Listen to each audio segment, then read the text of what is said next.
Buenas noches, doctor. Muy buenas noches. Muy buenas noches. Gusto de escucharlos. Bienvenidos. Muchísimas gracias. Ya están ingresando los compañeros. Gracias. Perfecto, excelente. Estábamos con otro grupo antes, por eso que no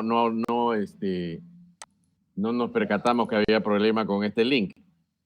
Pero ya generamos otro, entonces nos vamos a ver que los colegas se conecten, se integren, analizando sobre todo también la práctica, ¿no? Aunque los diseños los podemos usar, eh, no necesita disponer de gran cantidad de recursos, ¿no? Pero cuando ya queremos hacer un trabajo experimental y sobre todo experimental con grupos, grupo de control, con grupo experimental y queremos hacer un longitudinal, ya la cosa implica más logística y también obviamente más capacidad de penetración en las instituciones. Hay que disponer del acceso a las muestras, a la parte de la población que vamos nosotros a la que vamos a investigar. Entonces ya eso implica permisos, ya implica autorizaciones, ya implica que la orden venga desde arriba y ese es un gran problema, ¿no? Pero vamos a analizar cuáles son los diseños esta noche, los diseños eh, más usados en el campo de la investigación cuantitativa y también los más aplicados en toda la región latinoamericana o hispanoamericana. Porque más o menos ya se ha detectado que los más usados son, sobre todo a larga escala, son de tres tipos preferentes, ¿no? Ya, tres tipos preferentes, que son los que más usamos en Hispanoamérica. Aunque los diseños son 6, 7, 8, 9, 10 tipos diferentes. Un mayor grado de rigor sobre todo. Entonces, cuando hacemos nosotros un cuasi experimento, no puedo yo generalizar los resultados a la población, ¿ya? Y ahí es donde caen, en esa pregunta cruel, caen gran cantidad de doctorandos, gran cantidad de maestrantes, gran cantidad de licenciaturas. Porque siempre el jurado les pregunta, ¿y tú recomendarías tus resultados a otras escuelas? Y es una pregunta, yo no comparto cuando los colegas de jurado hacen ese tipo de preguntas, porque son preguntas tendenciosas. En un jurado legal en Estados Unidos, el juez defensor hubiera levantado la mano y le hubiera dicho al juez, objeción, porque usted está incitando incitando al error. Entonces, cuando yo tengo el cuasi experimento, ¿qué ha pasado cuando tengo el cuasi experimento? ¿Por qué no se llama experimento y sí cuasi experimento? Bueno, las razones son muy simples. En primer lugar, en un cuasi experimento, el más simple, no hay grupo de comparación. Yo no voy a comparar esta aula con nadie, con ninguna otra aula. ¿Por qué? No tengo acceso a otras aulas. O probablemente soy un profesor rural que tengo un aula multinivel en toda la escuela. Entonces yo no tengo acceso a otras aulas. Por lo tanto, yo no puedo comparar lo que sucede en esta aula con otra aula, ¿ya? Y el segundo elemento muy importante en el caso del cuasi experimento es que no hay random, no hay distribución aleatoria. Entonces,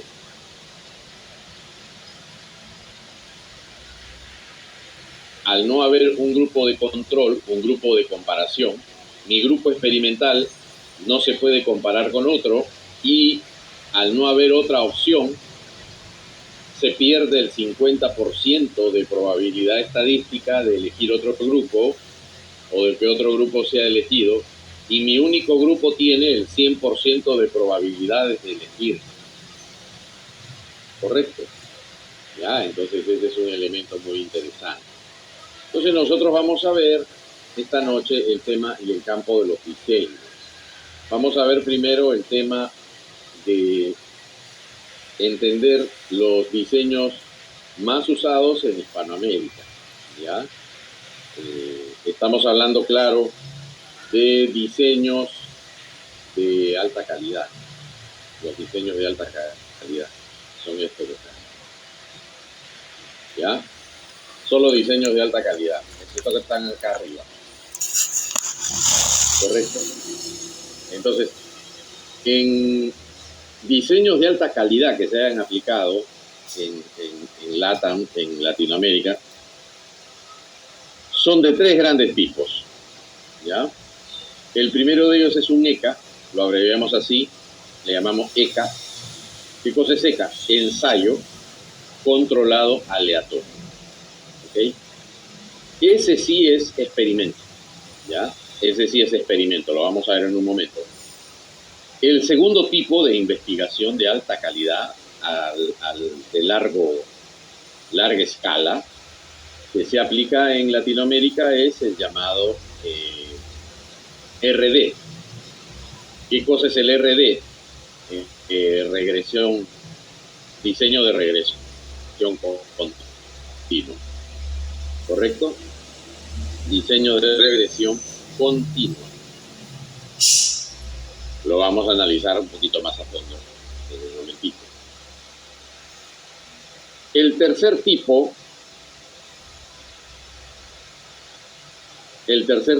es el LQE. Es el tercer tipo de investigación de alta calidad a larga escala, muy aplicado en Hispanoamérica, ¿no? Bastante aplicado.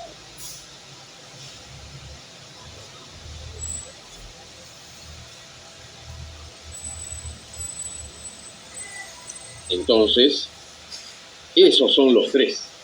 Ya eso lo ha sistematizado el economista McEvan, que trabaja en una institución muy importante norteamericana y también para el BID, el Banco Interamericano de Desarrollo. Entonces, esos son los tres grandes, a larga escala, de alta calidad, internacionalmente reconocidos, ¿ya? Aunque hay unos 7, 8, 9, 10, ¿no? Veamos sus detalles. Bueno, el primero es un experimento. Y es un experimento que le llamamos reforzado, ¿no? Porque no solo tiene random, sino que en la fórmula pueden ver la M.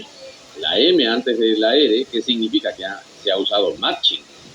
¿Y por qué? ¿Qué significa matching? Bueno, random significa que yo a la población, al grupo experimental y al grupo aleatorio no lo elijo yo, lo someto a un sorteo. Entonces digo, este niño va al grupo experimental, este niño va al grupo de control, pero en función de un sorteo. Ok, entonces ahí apliqué random, es aleatorio, ¿sí? Pero ahora yo lo voy a reforzar más todavía y le voy a aplicar matching. ¿Y cómo sería eso? Bueno, voy a usar otro filtro para el grupo experimental y otro filtro para el grupo de control. Entonces yo le aplico a los niños una prueba, digamos, de comprensión lectora. Y entonces,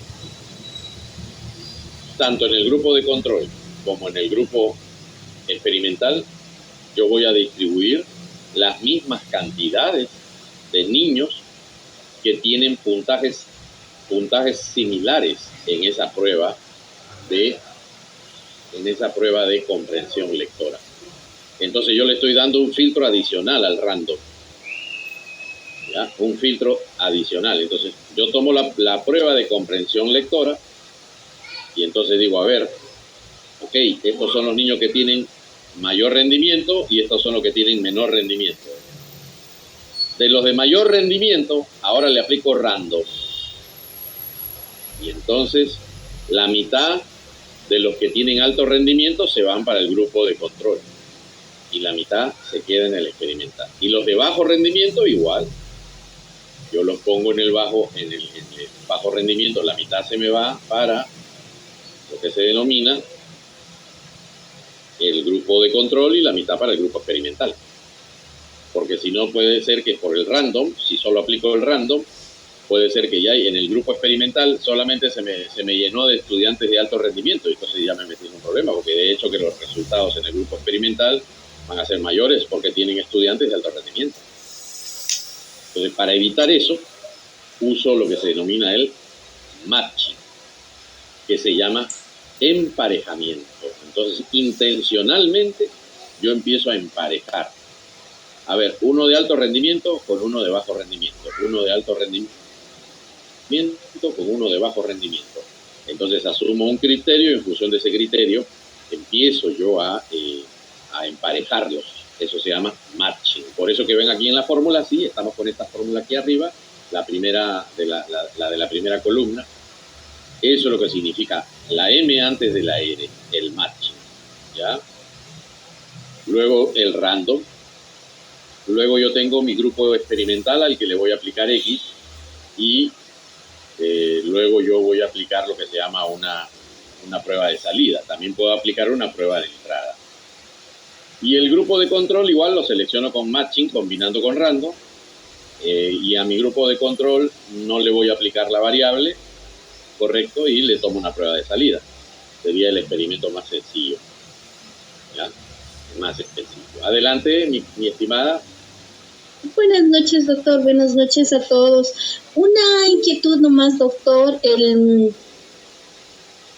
Estoy escuchando de que, o sea, así yo tenga, por ejemplo, quiero hacer un experimento, por decir, yo tengo 3 paralelos que están en el nivel que yo quiero de inglés, por ejemplo, si aplico para inglés, y yo tengo 3 paralelos, a esos 3 paralelos, no sé, tal vez mediante una prueba yo voy viendo el que tenga el alto rendimiento y bajo rendimiento, y voy, haciendo homogéneos los 3 grupos para luego hacer el sorteo. ¿Estoy correcto, doctor? Así es, porque si no, si solo aplicas random, ya, se te puede llenar el grupo experimental de estudiantes de alto rendimiento, entonces te va a arruinar el experimento, te lo arruina. Primero tengo que hacer el matching y luego hago el random. Listo. Así es. Muy amable, doctor, muy claro, le agradezco bastante. Entonces lo que buscamos es que no vaya a ser que el alto rendimiento me arruine el experimento, porque ahí se pueden presentar 2 situaciones diferentes. Ha habido casos en los que el grupo experimental está lleno de estudiantes de alto rendimiento. Entonces siempre van a sacar mayor ventaja y van a sacar mayor puntaje. Entonces, pero el mayor puntaje no se debe a que sea eficiente mi variable independiente. El mayor puntaje se debe a que tenemos estudiantes de alto rendimiento en el grupo experimental. Como también puede pasar lo contrario, entonces uno aplica una variable independiente y dice, ay, pero ¿por qué no funcionó mi variable independiente si esta técnica para que produzcan por escrito es buena? El problema es que a la hora de aplicar el random, como yo no tengo control sobre el random, mi grupo experimental se llenó de niños o estudiantes de bajo rendimiento. Entonces, por más que yo le aplique la variable independiente, no voy a obtener los resultados esperados. Por eso es que necesitamos aplicar el matching para tener un grado de rigor superior al random. Entonces, si yo combino random con matching, entonces el rigor del experimento aumenta, ¿ya? Muy bien, ¿dónde se ha aplicado? Veamos entonces dónde se han aplicado principalmente estos experimentos. Se han aplicado en muchos países. Guatemala, se ha aplicado en Honduras, se ha aplicado en México, República Dominicana, se ha aplicado en Ecuador, se ha aplicado en bastantes países. Vámonos al segundo tipo. En el segundo tipo tenemos un RD, que es un diseño de regresión discontinua. Aquí en este caso ya no es un experimento, esto es solamente ya cuasi experimento. El de regresión continua o discontinua es un cuasi experimento porque ya no tiene el random, mucho menos matching. Por lo tanto, es un experimento un cuasi experimento que me sirve, es útil, pero que tiene menor rigor. ¿Ya? Pero sirve, es útil. Se aplica mucho a gran escala. Entonces, lo más sencillo sería un cuasi experimento donde yo tengo un grupo único, un G1, como lo dice su fórmula, le aplico la variable y le aplico un post-test. O también, lo mismo, puedo tener incluso un grupo de control. Como pueden ver en la fórmula, tengo un G1 y un G2, un grupo experimental y un grupo de control. A ambos le voy a aplicar una prueba de entrada, ¿ya? Un pretest. Luego la variable independiente y finalmente un post-test. ¿Ya? Sigue siendo un cuasi experimento con grupo de control, pretest y post-test. Esto se ha aplicado bastante en Chile, en Brasil, en Colombia, en Bolivia. Ahí se ha aplicado mucho. ¿Ya? Y el tercero, que le llamamos LQE, es el LQE se le llama diseño, ya, cuasi experimental longitudinal. Es un cuasi experimento, solo que se toman varias pruebas. Entonces, igual puede aplicarse teniendo un aula única o teniendo también un grupo experimental, un grupo de control. Igual aplicamos un pretest, un post-test, ¿ya? Y hacemos varias mediciones a lo largo del tiempo, ¿no? Entonces yo aplico un O1, un test 1, un test 2, test 3, continúo con la variable independiente, ¿no? Aplico un test 4, 5, 6, 7, y eso me permite avanzar la investigación en el tiempo longitudinalmente. Y eso ha aplicado mucho en Chile, se ha aplicado mucho en México, ya se ha aplicado bastante ahí. A nivel de los gráficos, esto se vería así. Se vería así. En el caso del ECA, que es el ensayo, ya es un experimento, se usa mucho en lo que se denomina, ¿ya?, en la medicina, pero también podemos usar el mismo experimento en educación. Se usa mucho también en educación. Por ejemplo, entonces yo tengo mi muestra, los voy a distribuir aleatoriamente y les voy a proporcionar un tratamiento distinto a cada grupo. Entonces, la pildorita verde sería un tratamiento A, la violeta un tratamiento B, la naranja un tratamiento C. Igual yo podría aplicar diferentes técnicas, ¿ya?, de búsqueda de información, técnicas de comprensión, técnicas de representación, técnicas de comunicación, o podría aplicar diferentes métodos, o podría aplicar diferentes estrategias y ver cuál es la que funciona mejor con cada grupo, ¿ya? Y eso es lo que se ha hecho mucho en el caso de, por ejemplo, la enseñanza de matemáticas, de tal manera que los japoneses, los colegas de Singapur, los colegas de Corea del Sur ya descubrieron que, por ejemplo, no se puede enseñar todas las áreas con el mismo método. Entonces, por ejemplo, en el caso de matemática, ellos usan exclusivamente el método ABP, aprendizaje basado en problemas, ¿ya? En el caso de comunicación, exclusivamente el método clínico.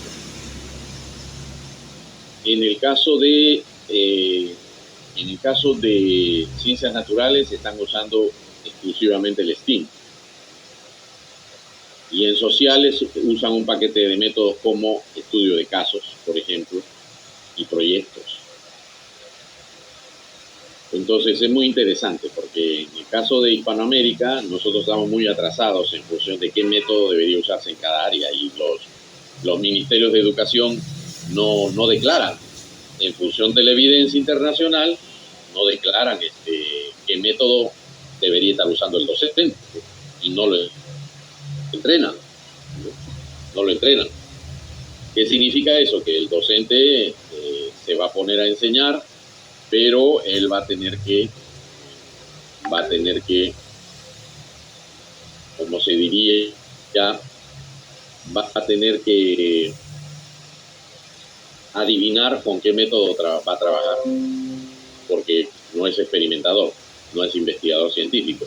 Y el otro problema es que si no se anima a hacer alguna investigación para determinar el método que va a emplear, entonces se va a centrar siempre en el contenido. Ese es el gran problema que se tiene.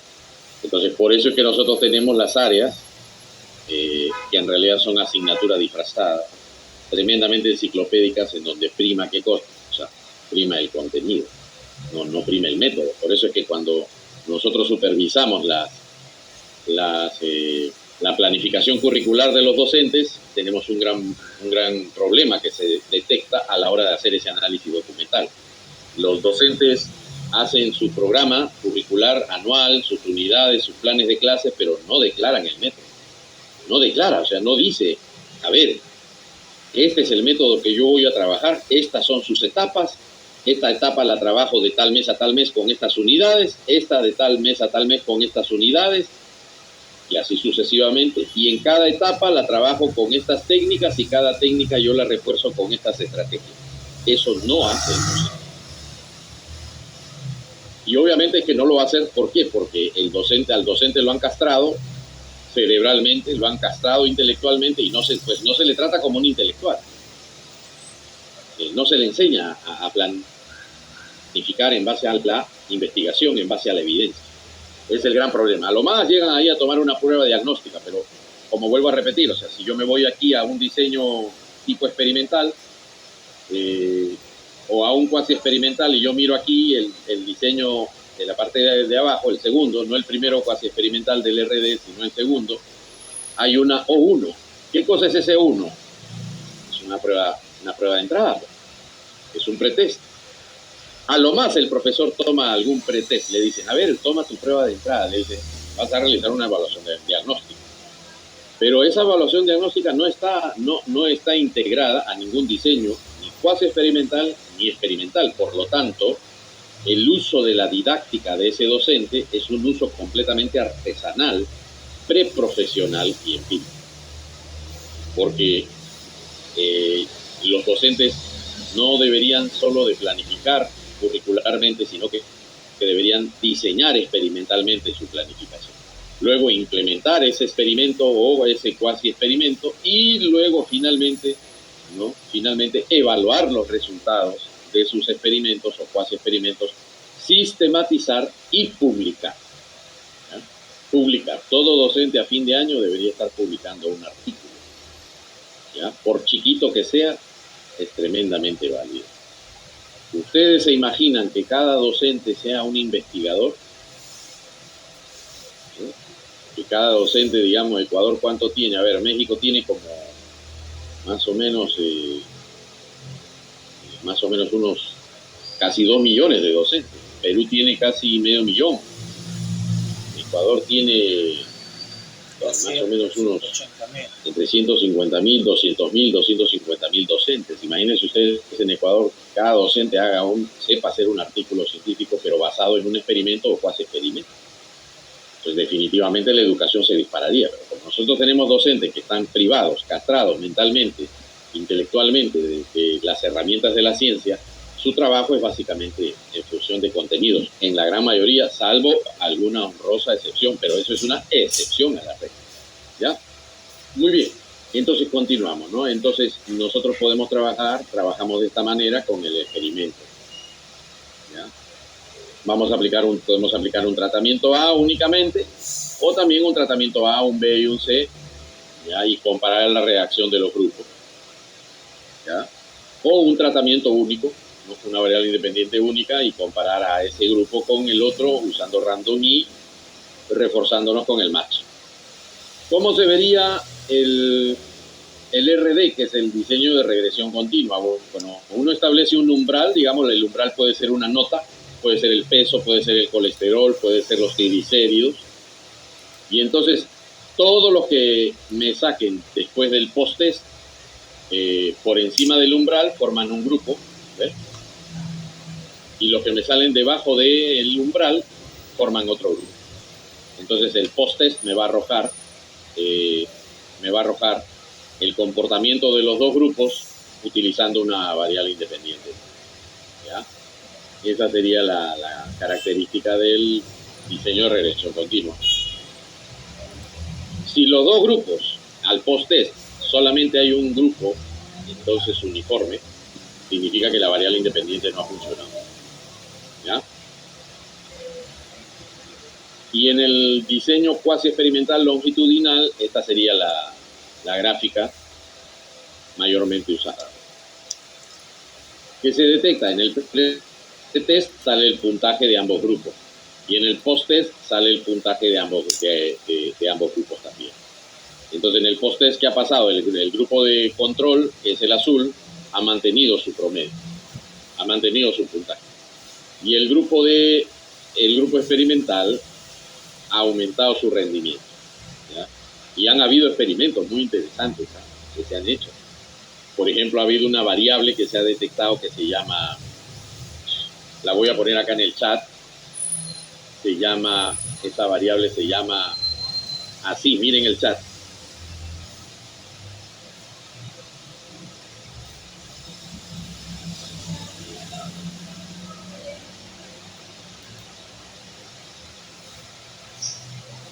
Miren qué interesante, miren el chat.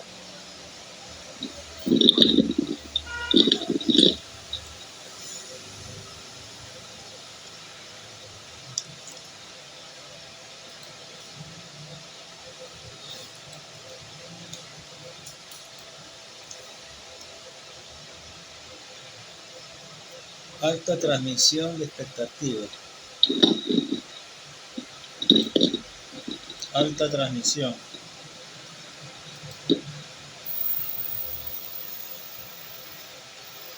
¿Qué les ha parecido esa variable? ¿Alguien me podría decir en qué entiende por esa variable independiente? ¿En qué consiste? En sus propias palabras, no tengan miedo. ¿En qué consiste esa variable independiente? ¿Alguien sabe? Tal vez Doctor, disculpe, no sé si nos estaba mostrando alguna otra información, pero la pantalla solamente se vio esta. Tal vez estaba mostrando otra información porque no se vio.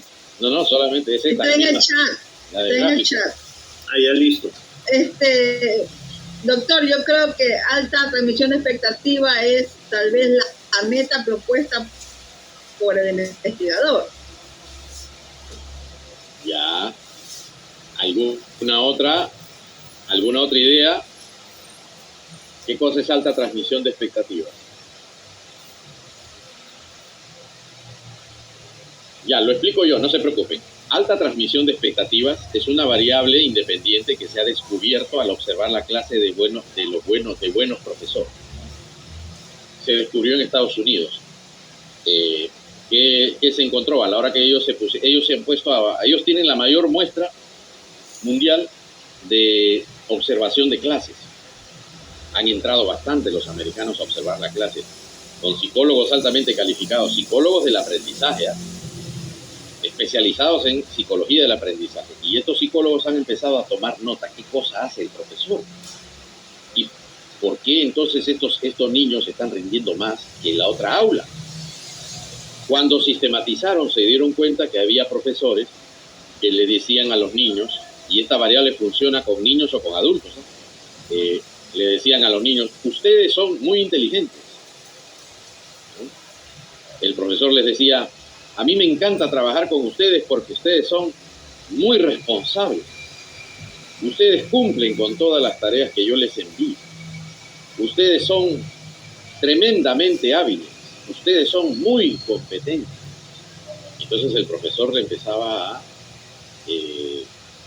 a emitir, a expresar admiración, a decirles que ellos esperaban grandes cosas de parte de sus estudiantes. Entonces, porque la expectativa es lo que los demás esperan que tú hagas, ¿no?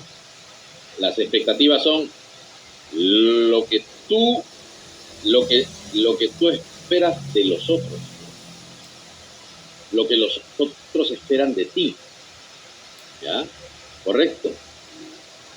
Entonces, en efecto, como está compartiéndonos Gerson, es el llamado efecto Pigmalión. Si tú le dices a los niños, ustedes no sirven, ustedes son poco inteligentes, ustedes no van a aprobar, entonces los niños obviamente empiezan a responder a ese estímulo. Pero si yo les digo lo contrario, ustedes son inteligentes, ustedes son maravillosos, ustedes pueden, ustedes van a aprobar, ustedes son muy responsables, son muy comprometidos, ustedes me hacen todas las tareas, entonces los niños empiezan a responder a esa expectativa que tú les traes. A eso se refiere la alta transmisión de expectativas o efecto Pigmalión. Entonces, a través de experimentos se ha detectado que, por ejemplo, los niños, todos los niños que tienen bajo rendimiento, que es precisamente este gráfico que les estoy presentando, los niños que tienen bajo rendimiento en un pretest, gracias a este tipo de variables, pueden incrementar su rendimiento y superar al grupo de control. ¿Ya? Es muy interesante la contribución de la investigación cuantitativa a toda la ciencia. ¿Ya? A toda la ciencia. Entonces el profesor, por eso el profesor tiene que cuidar mucho su lenguaje, mucha su actitud, mucho su comportamiento, ¿no? Y bueno, posteriormente ha habido, incluso en Francia, toda una línea de investigación de Gilbert Delanchir, que descubrió que el mismísimo comportamiento del profesor influye, o sea, la manera en que el profesor trata a los estudiantes influye en el rendimiento. O sea, es impresionante la cantidad de variables que se han descubierto. ¿Ya? Muchas de ellas, en su gran mayoría, se denominan hoy en día estrategias de aprendizaje. Así se descubrieron a través de experimentos y cuasi experimentos. Vamos a ver ahora la lista. Esta lista yo se la voy a compartir hoy a Gerson para que tengan todos ustedes esta lectura de alta calidad, para que Gerson se las envíe, se las comparta por el chat. Esta es la lectura de un economista, McEvan, que es profesor en el BID, ¿ya? Banco Interamericano de Desarrollo. Entonces, McEvan hace una síntesis muy interesante de este trabajo, muy bonito este trabajo que hace, que se titula, vamos a ver, el título se titula ¿Qué funciona en educación? Pero vean el título que él coloca. McEvan es bastante preciso. Entonces él es profesor de economía, es un economista del Wesley College. Y aquí él hace una síntesis muy interesante de qué cosa es lo que funciona en educación, es decir, cuáles son las variables. ¿Ya? Se queda un poco corto, ¿ya? Da algunas definiciones, porque si a nosotros nos preguntan, miren, a la altura de la investigación, qué cosa es lo que funciona en educación, yo lo voy a poner en el chat. Lo primero que funciona en educación es esto. Esa es la variable número 1. ¿Ya? No ha habido hasta el momento un experimento que demuestre una variable superior a un docente bien formado, bien preparado, bien pagado, bien tratado. ¿Ya? La otra son las condiciones de la carrera, ¿no?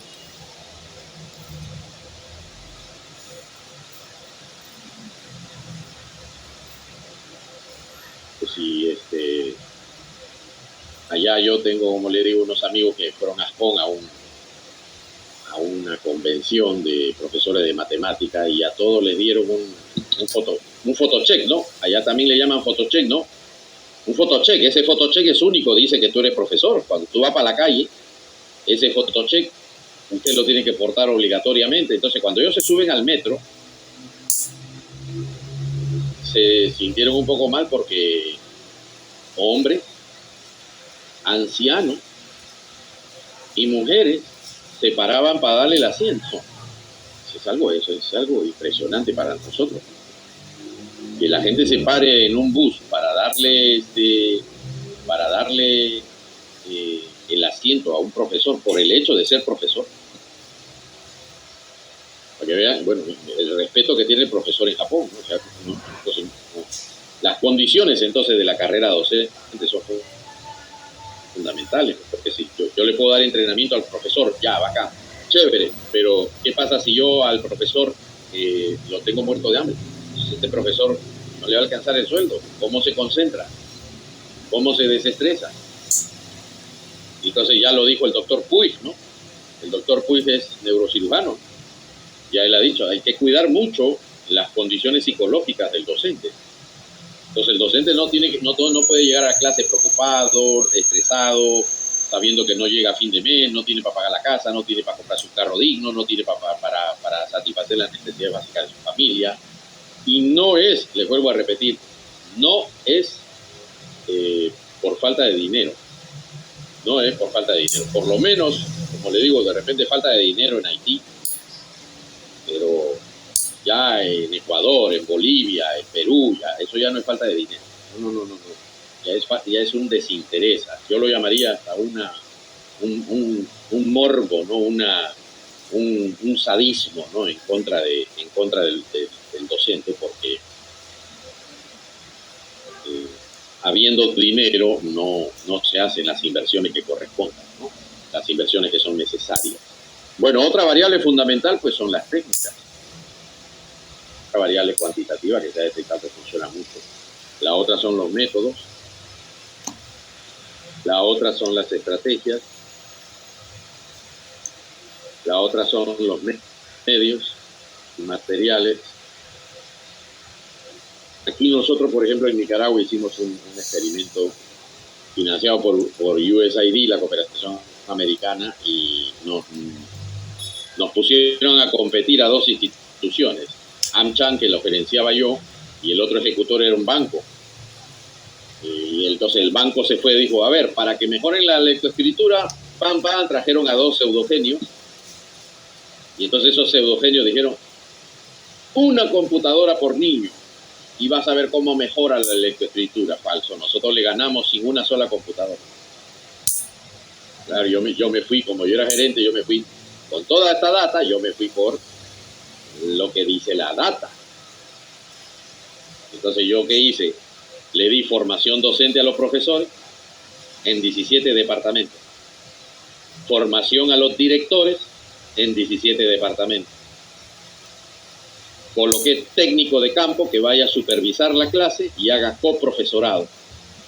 Y a cada profesor de primero, segundo y tercero de primaria le dimos un paquete de materiales para que lo use toditita las sesiones de aprendizaje. Entonces los niños tenían tijera, papel de colores, papel blanco, fichas, componedor de letras y oración, tenían cuentos, tenían lo que se denomina marcadores, borradores, colores, crayola, toditito un paquete para que la profesora les pueda enseñar a leer, a escribir, cortando y usando todo ese tipo de material. Entonces nosotros nos dimos cuenta que enseñar a leer y a escribir es caro y que los profesores en la zona rural o en la zona urbana, si no tienen una dotación especial de material, entonces el aprendizaje de la lectoescritura se deprime. Y esto lo digo porque hay un montón discúlpenme la palabra, un montón de bárbaros en nuestros sistemas educativos y países. Por ejemplo, en el Perú se aplicó la encuesta censal de aprendizajes. ¿Y qué se detectó? Los chicos no están aprendiendo. Y lo peor que se ha detectado, que nadie lo ha dicho en el Perú, es que no aprenden ni en la escuela pública y lo peor, ni en la privada. O sea, la diferencia en cuarto grado en matemáticas es de 2 puntos, 3 puntos entre los de la privada y entre los de la pública. Entonces yo, ¿para qué diablo mando a mi hijo a la privada? O sea, todos esos padres están siendo estafados por colegios privados, porque si va a sacar un chaval lo va a sacar 16 y el otro va a sacar 14, ¿para qué lo mando a la privada por un 16 y puedo mandarlo a una pública para que saque 14? Me dejo entender, ¿no? Entonces nosotros inyectamos material educativo combinado con formación docente y gestión de la escuela. Con esas 3 variables independientes nos fuimos. Logramos enderezar el proyecto considerablemente en 3 años. O sea, en 3 años usted puede mejorar el aprendizaje a nivel nacional, porque nosotros tuvimos muestra en 17 departamentos completos. En 3 años. La gran pregunta es, si nosotros lo hicimos aquí en Nicaragua, la gran pregunta es, ¿y por qué no lo pueden hacer en los otros países? Muchos intereses, ¿no? Muchos intereses. En cambio, en el otro lado se fueron que con la tecnología, que la conectividad, que la computadora, que vámonos con la tableta, que unos módulos de tableta. Si yo voy a comprar una computadora que me va a costar $1,000 por niño, olvídate, usted se imagina todo el material que yo compraba con $1,000. A mí, yo con $1,000 compro todo el material que se necesita para enseñar lectoescritura a los niños en un mes. En un mes. Entonces, los medios y materiales son importantísimos, ¿no? Importantísimos. Bueno, otra de las variables que funciona mucho son las expectativas. Está entrando a lo intangible, ¿no? El comportamiento y lenguaje del docente. Ahí está en el chat. Esas son variables que usamos más los educadores, ¿no? Más los educadores. Los economistas no se van por esas variables porque como no entienden que funciona en educación. Entonces el docente siempre va a primar la didáctica, lógico. El economista no va a primar la didáctica, va a pensar en commodities, va a pensar en voucher, ¿ya? Va a pensar en asignación económica, va a pensar en otro tipo de factor, pero no en el poder de la didáctica. No hay herramienta más poderosa en la educación que la didáctica. Si la didáctica es buena, es óptima, entonces definitivamente el niño usted va a lograr que los niños aprendan. Pero yo para enseñar bien necesito pues ciertas condiciones laborales y necesito pues ciertas condiciones materiales. Entonces necesito material para poder trabajar con los niños, ¿no? Necesito material educativo. Entonces la lectoescritura y el aprendizaje de las áreas está en directa relación con los materiales que usted tiene. Entonces, bueno, en el caso de McEwan, él presenta este cuadrito muy interesante y yo le paso esta lectura ya mismo al terminar a Gerson para que se las mande. Échenle una leidita que es bien corta. La lectura tiene 13 páginas. 13 paginitas. Y él presenta este cuadrito que está acá. ¿Ves? Mira, qué interesante. Este cuadrito. Muy bonito. Y entonces él nos dice, a ver, tipo de intervención. Intervenciones dirigidas a padres e hijos. Acuérdate que acá en la última columna de la derecha, está el tipo de evaluación, o sea, el tipo de investigación que se ha hecho, experimental o cuasi experimental. ¿Estamos? Entonces, RD, ya sabes que, si me voy a la parte inferior, ¿qué significa RD? ¿Se acuerdan? RD significa, en la segunda, diseño de regresión discontinua. Ese es un cuasi experimento. El RD, ya. El ECA, ese sí es un ensayo controlado aleatorio, ese sí es un experimento. Y el LQE es el cuasi experimental longitudinal, con varias repeticiones. ¿Ya? Entonces, es muy interesante este cuadrito. Entonces, vamos a ver rapidito las variables centrales que se han usado. Por ejemplo, en experimentos en donde se han hecho intervenciones dirigidas a padres para condicionar a los padres sobre el comportamiento escolar de los hijos. Por ejemplo,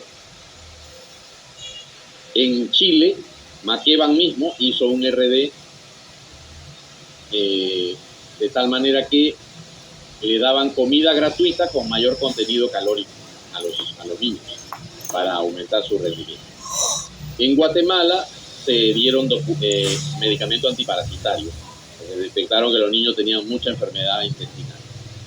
En Honduras, transferencias de dinero en efectivo a los padres condicionadas a la matrícula. Entonces le daban como una pensión a los padres y le decían, bueno, si usted matricula a su hijo y no me lo tiene trabajando en la calle o en el campo, nosotros le damos una asignación mensual. Con un pensamiento completamente economicista, ¿no? ¿Ya? En México, transferencias de dinero en efectivo a los hijos condicionadas a requisito mínimo de calificación en las pruebas. O sea, si tú apruebas los exámenes, le damos plata. ¿Ya? El otro, en República Dominicana, información proporcionada a estudiantes sobre beneficios económicos en educación. Aquí han pensado que con información van a lograr cambio. En Brasil, divulgación pública de información sobre calificaciones en pruebas escolares. Igual, ellos piensan que porque yo voy a salir en un comercial y en una campaña publicitaria, voy a mejorar los aprendizajes porque estoy indicando las calificaciones. No. Uniformes escolares gratuitos para estudiantes. Eso se hizo en Ecuador, ¿ya? Y eso lo dirigió Hidalgo en el 2013. Una barbaridad. Pues. Imagínense estar dando uniforme para elevar rendimiento escolar. Y finalmente la disminución de tasas de usuario para estudiantes en Colombia. ¿Qué es disminución de tasas de usuario? Bueno, pues darles gratuidad, pero no hay nada gratuito, siempre hay un derecho, alguien lo va a pagar. Pero bueno, disminuirle las tasas para que la gente pueda matricular, ya pues, pero perfecto, pero ese es el problema. Yo puedo decirle al padre de familia, venga a estudiar que todo está subvencionado aquí, ya. Y los materiales educativos me los van a dar, porque yo no tengo ni para un libro. Ese es el problema. No tengo ni para un libro, no tengo ni para darle de comer a la criatura. Si quiere que te lo mande a la escuela, te lo mando. Ok, tú le vas a dar a la criatura lápiz, borrador, papel. La criatura tranquilamente necesita $100 mensuales solamente en material educativo. ¿Ya? Y un cuento. ¿Y cuánto cuesta un cuento? Un cuento no va a bajar de 10, 20, $30. Entonces, bueno, pero estas barbaridades se han hecho. Son los experimentos que les estoy mostrando. Ahora nos vamos con intervenciones dirigidas a escuelas, sala de clase y profesores. Ya. Capacitación docente. Ahí está. Materiales de enseñanza y tutoría después de clase. ¿Dónde lo han hecho? Chile. Ahí está. Lo hizo Chay en el 2005. Es así, ese sí. En ese sí estoy de acuerdo, con esas 3 variables. Y luego, plan de estudio de matemáticas centrado en el estudiante, capacitación docente, material de enseñanza y computadora portátil. Eso se ha hecho en Costa Rica. Berlinski y Puso lo hicieron en el 2015. Pero bueno, los costarricenses se siguen quejando de que no aprenden sus chicos. Y bueno, yo no sé qué es lo que tienen que inventarse para que entiendan. Si no aprenden, en primer lugar, cambien ese currículo, porque los currículos nuestros, el gran problema es que están sobrecargados. Todo el currículo debe ser una propuesta experimental. Currículo nacional que no es una propuesta experimental no debe ser aprobado por el Ministerio de Educación. Porque lo que usted está implementando, a ver, voy a explicármelo de manera más clara. Y lo voy a poner en el chat. Si tú eres profesor, digamos que yo te voy a hacer esta pregunta. Mira, te hago esta pregunta. Tú eres profesor, vamos a suponer.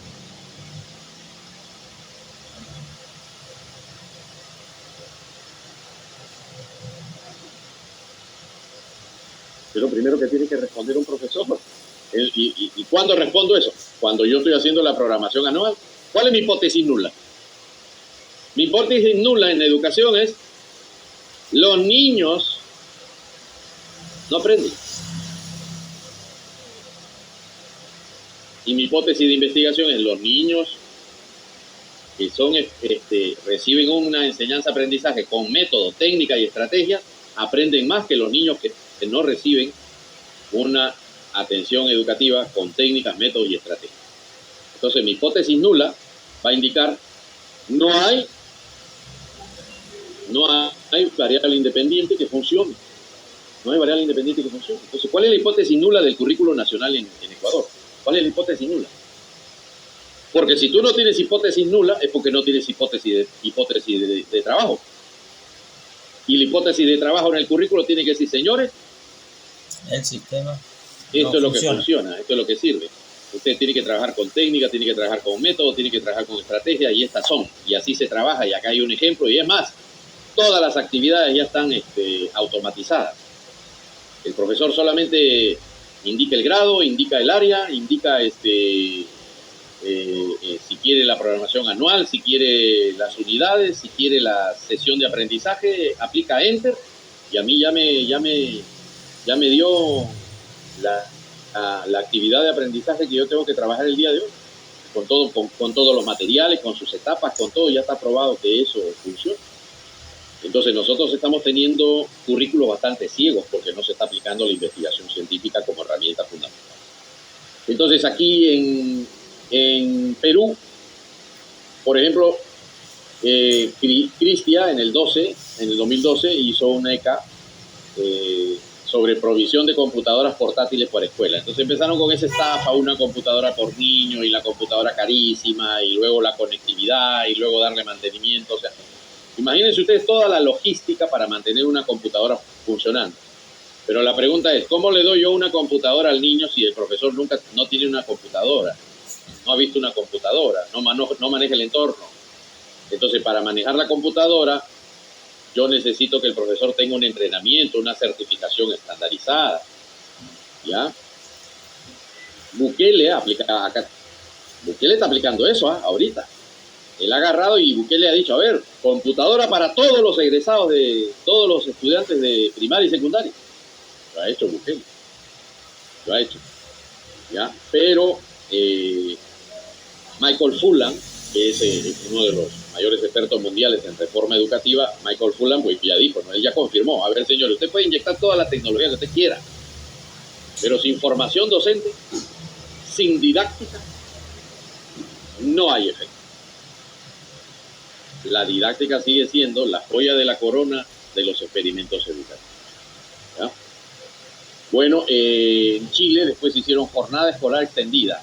Yo no sé para qué tienen que extenderla. Ya de por sí la escuela es una tortura. Este sistema prusiano, que ya lo acaba de denunciar Jordan Peterson, ¿no? ¿Saben ustedes quién es Jordan Peterson? ¿Ah? Lo voy a poner en el chat para que lo busquen.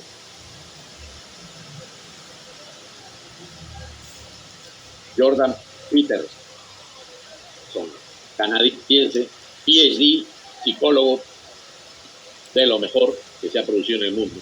Bueno, Peterson acaba de denunciar que ha hecho un estudio y ha descubierto que el modelo de educación canadiense, norteamericano y panamericano es un modelo de educación prusiano, ya postindustrial, ya que está diseñado para oprimir la mente del ser humano, sentarlos en filas, hacer formaciones, no hables y no levantas la mano, timbre como si fuera una fábrica, un ejército, modelo prusiano, completamente.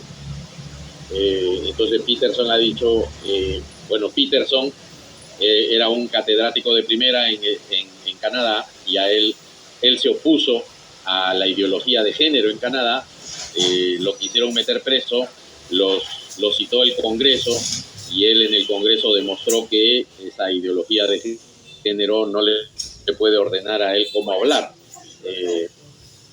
Entonces, sin embargo, el Congreso en Canadá aprobó de que si una persona es hombre y él no quiere que le diga su nombre máximo y él quiere que le digan Rosa y tú no le dices Rosa, aunque es hombre, tú te vas preso por violencia de género.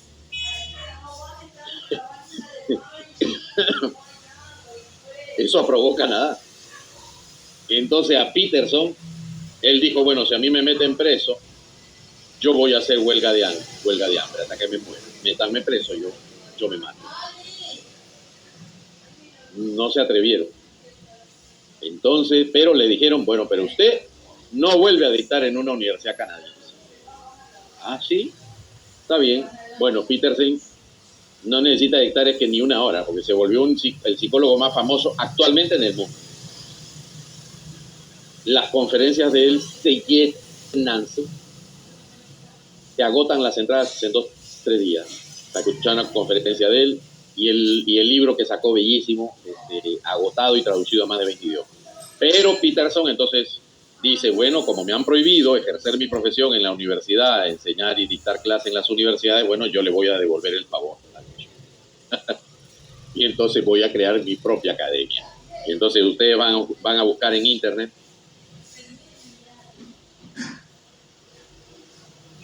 Peterson Academy. El man acaba de crear su propia academia. Y el primer curso que va a dar es un curso sobre Federico Nietzsche.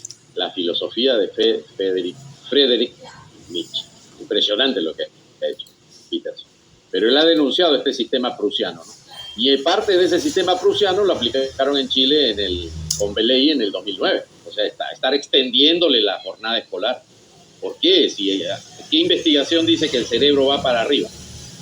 A ver, el cerebro se activa como ya más o menos 4 o 5 de la mañana, 4 de la mañana se activa el cerebro y él va a funcionar bien Usted tiene toda la atención hasta el mediodía.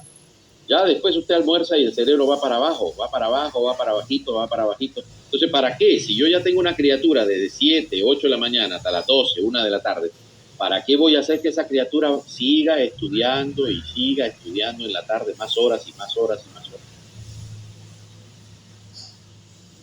Ya son demasiadas horas.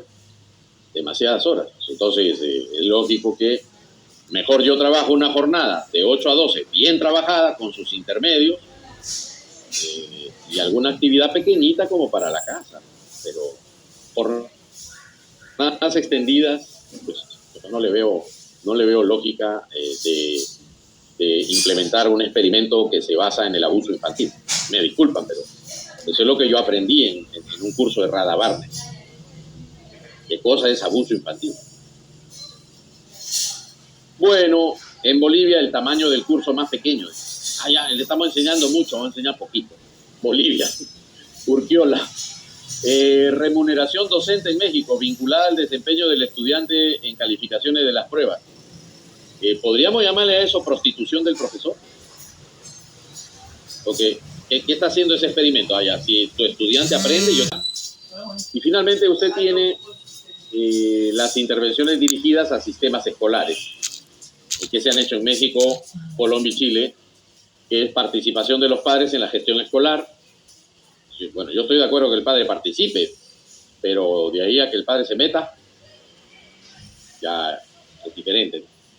Vales escolares para asistir a escuelas secundarias privadas en Colombia, eso se ha hecho, se le llama sistema de voucher. No estoy de acuerdo con el sistema de voucher, yo tampoco. ¿Ya? ¿Estamos? Y vales escolares a nivel nacional para todas las escuelas públicas y privadas en Chile. Vales escolares son vouchers.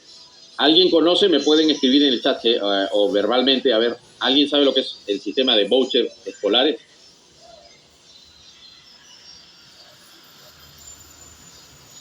¿Qué cosa es el sistema de vouchers escolares? ¿Saben? Porque cuidado, cualquier día alguien lo puede proponer en Ecuador. Ustedes tienen que estar listos para el debate, ¿ya?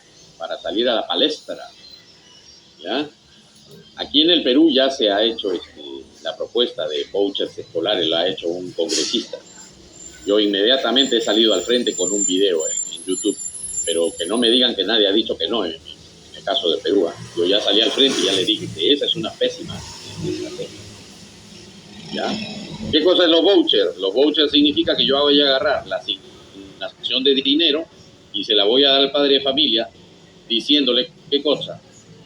Ya usted, yo no le voy a pagar al Ministerio de Educación, no le voy a asignar el presupuesto para que el ministerio le asigne, le pague a los profesores de las escuelas, sino que yo le doy la plata ahora al padre de familia. Chao ministerio, chao profesores, yo le doy la plata al padre de familia. El padre de familia decide dónde lo matricula, en una escuela pública o en una escuela privada. ¿Qué creen que pasaría si lo aplicamos en Ecuador?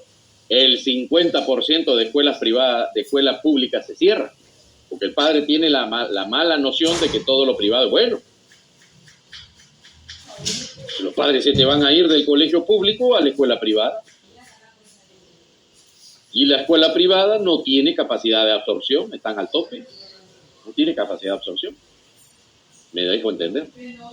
¿Y qué va a pasar con esos docentes? ¿Y qué va a pasar con esas escuelas cuando las cierren? ¿Y qué hacemos con el terreno? ¿Qué hacemos con las aulas? ¿Qué hacemos con los implementos? ¿No? Es una política educativa peligrosa, como ha compartido Gerson. Ahora, vayámonos a un país como Dinamarca, Noruega, Suecia, Holanda, Alemania, Francia, vámonos a Suiza, Luxemburgo, Liechtenstein. Pregunta, ¿Dinamarca tiene escuela privada? ¿Tiene escuela privada Dinamarca? Creo que no. Me parece que no. No pasan del 5%, las privadas. ¿Por qué? Bueno, ellos no lo quieren reconocer, ¿no? Cuando yo hablo con los daneses me dicen, no es que lo hayamos prohibido. Sí, le digo, pero crear una escuela privada en Dinamarca es dificilísimo. No te la prueban así nomás. Es decir, un empresario no puede crear una empresa privada educativa. Está prohibido. Le pusieron muchos filtros, ellos eliminaron la educación privada. Pero sí se propusieron hacer ¿qué cosa? Bueno, no va a haber privada porque no puede haber educación de primera y educación de segunda. El sistema educativo es único en el país y por lo tanto yo no puedo tener niño que aprende, niño que no aprende, niño en buena escuela, niño en mala escuela, niño con buen profesor, niño con pésimo profesor. Entonces vamos a invertir buen billetito, buena ingeniería, a tener las mejores escuelas públicas del mundo. Entonces en Dinamarca, ¿cuáles son las mejores escuelas? Cualquier escuela de barrio es una súper escuela, súper infraestructura, súper profesor, con profesorado, 2 profesores por aula para atender 15 niños, talleres, laboratorios, implementos, escuelas, no esas escuelas prusianas que hacemos nosotros con aula cuadrada, no, estamos hablando de escuelas con diseño de interiores, unas escuelas impresionantes, que son una belleza, o sea, solo de llegar ahí el cerebro le cambia al niño. Entonces, no me vengan a decir que en Dinamarca usaron el sistema de voucher y mataron la educación pública para favorecer la empresa privada. No, señor, lo que hicieron en Dinamarca fue fortalecer la educación pública. Eso es lo que hicieron, pero con una gestión de primera. Además, mírenme, desde la perspectiva ética y moral y económica, yo como ciudadano, yo no tengo por qué pagarle a ninguna empresa privada para que sobreviva. Si la empresa privada es competitiva, que sobreviva, y si no es competitiva, pues que quiebre. Es un problema del dueño. Pero yo no puedo agarrar el dinero de los ciudadanos y entonces decir, bueno, se acabaron las escuelas públicas y con todo el dinero de los ciudadanos, ahora yo voy a financiar escuelas privadas. ¿A qué rico, pues? Qué rico abrir una empresa y que me manden en la plata el dinero fácil de los ciudadanos para mantenerme a mí a flote sin necesidad de competir. Interesante. Bueno, caballeros y damas ilustres, amantes de la investigación, con esto estaríamos culminando nuestra sesión de esta noche.